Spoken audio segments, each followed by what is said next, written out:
I was recently asked by a friend to help them purchase a new home. I rejected 8 before I could find one that I was confident was relatively healthy.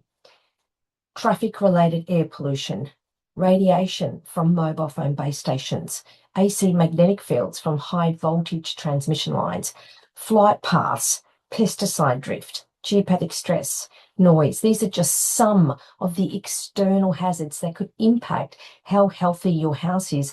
And this is before we even look inside the home. This is the first in a series of posts that I will be presenting in order to show you what to look for before you purchase or rent a home.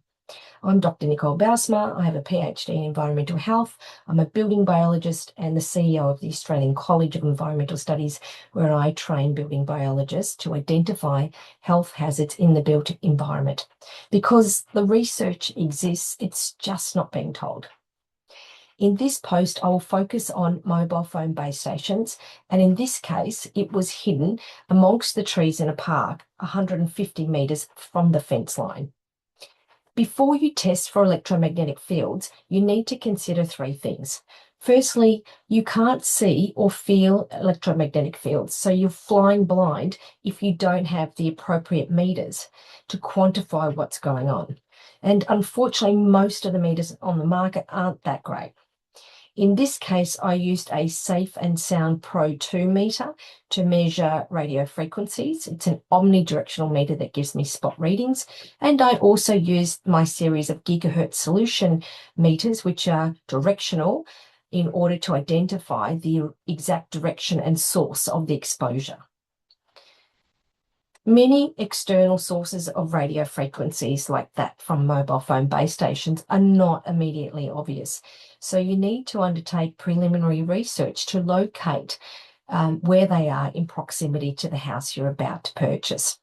This is done by entering your address on the RFNSA website, the Radio Frequency National Archive. It will tell you the carriers, such as Optus, Vodafone, Telstra, and the frequency range of the antennas. So you need to make sure that your meter picks up this frequency range, otherwise you're not going to be able to measure it at all. In this diagram, you can see the proximity of the mobile phone base stations mapped in close proximity to the house. The other challenge in testing electromagnetic fields exterior to the home is that you need to turn off your cell phone, and everyone at the property needs to turn off their cell phone so you're not picking up the radiation from that. In addition, internal sources of radio frequencies, including all Wi-Fi enabled devices, including, printers, things like routers, extenders, boosters, all of those will emit radio frequencies and impact your readings. Only then, by turning these sources off, can you determine what impact the exterior sources are having on the home. In this video, I will show you the measurements in this particular case. Just helping a friend look for a home to purchase, and what I've noticed in this particular home, there's a very large cell phone tower through the trees, about 150 metres distance. So what I'm going to do is just measure what's going on in the house. Just measuring what's going on here.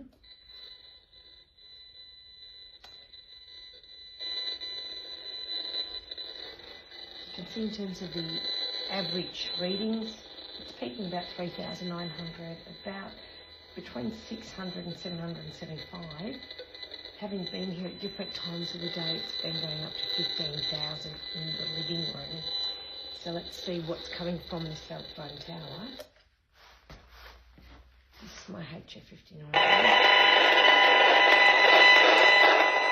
Got to turn that down, it's pretty high, it's maxing out, so you can see it's going over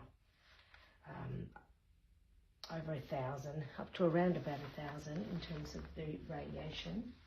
Anywhere from 860 to about 1,000 microwatts per square metre. So